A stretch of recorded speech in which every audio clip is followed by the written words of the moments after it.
Income guys, প্রথম income. অনেক কষ্টের ফল আলহামদুলিল্লাহ। অনেক আপুরা ভাইয়ারাই হচ্ছেন আমাকে জিজ্ঞেস করেন পেমেন্ট পেয়েছি কিনা। অনেক অপেক্ষার পর অবশেষে সে কাঙ্ক্ষিত ভিডিওটি দিয়ে দিলাম সবার জন্য। আপনারা পাশে না থাকলে যেটা আমার জন্য কখনোই সম্ভব ছিল না, শুধুমাত্র আজকের অ্যাচিভমেন্টটা শুধুমাত্র আপনাদের জন্যই সফল হয়েছে, যার জন্য দিনরাত এক করে দিয়েছি। অনেকের অনেক কথা হজম করে নিয়েছি, শুধুমাত্র আপনাদের ভাইয়া পাশে ছিল।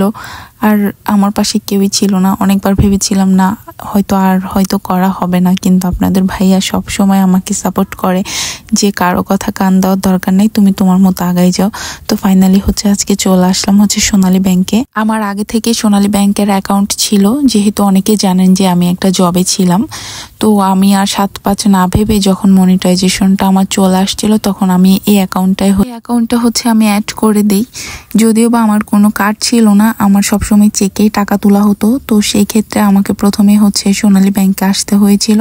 তো এর আগে আমি আরেকবারও ব্যাংকে আসছিলাম, আমার অ্যাকাউন্টটা অনেক দিন অফ থাকার কারণে অফ হয়ে গিয়েছিল। পরে আমি একদিন এসে অ্যাক্টিভ করে গিয়েছিলাম, আর আমার টুকিটাকি কিছু কাজ ছিল। তো আমি সেগুলো কাগজপত্রগুলো ঠিকঠাক করে আগে চেক করে নিচ্ছিলাম। সবাই বলে ধৈর্যের ফল মিষ্টি হয়, কিন্তু আমি বলি কি কষ্টের ফল অনেক ধৈর্য ধরতে হয়। আর আজকে ব্যাংকে এত মানুষ ছিল, এত সিরিয়াল ছিল, আমি যতটা এক্সাইটেড ছিলাম আমি ততটা এক্সাইটমেন্ট দেখাইতে পারিনি, বিকজ আমার খুবই লজ্জা লাগতেছিল। আজকে কি পরিমাণ ভিড় ছিল আপনারা দেখতেই পারছেন। আর তার মধ্যে আমার পরিচিত এখানে কম বেশি, যেহেতু আমার এই ব্যাংকে যাওয়া আসা অনেকবার হয়েছিল, তো সবাই পরিচিত। তো সেই ক্ষেত্রে অনেক লজ্জা লাগতেছিল, এলাকার ব্যাংক যেহেতু। আর আপনাদের ভাইয়াও একটু লজ্জা পাচ্ছিল। তারপরেও সেই টুকিটাকি আমার ছোট ছোট একটু ক্লিপ নিয়েছিল। আর সেখানে এত লাইন ধরতে ধরতে অবশেষে আমার নামটা আসলো, আর এখন পাওয়ার পালা। আর এই মুহূর্তটা আমার এত মজা লাগতেছিল, আমি তো ভাবছি সে লজ্জায় হয়তো ভিডিওই করবে না। পরে চেক করে দেখলাম যে না, আমার টুকিটাকি কিছু ভিডিও করেছে। আর এখনই টাকাটা নিব। গাইজ, আমি এত এক্সাইটমেন্ট ছিলাম। আমি এর আগে অনেকবার টাকা তুলেছি ব্যাংক থেকে, কিন্তু এই টাকাটা পাওয়ার আনন্দই অন্যরকম। কারণ এটা আমি এত কষ্ট করেছি, কষ্টের একটা ফল, যেটার জন্য আমি দিনরাত এক করে দিয়েছি। মানুষের অনেক কথা শুনতে হয়েছে, অনেক খারাপ খারাপ কথাও শুনতে হয়েছে, এখনো শুনি।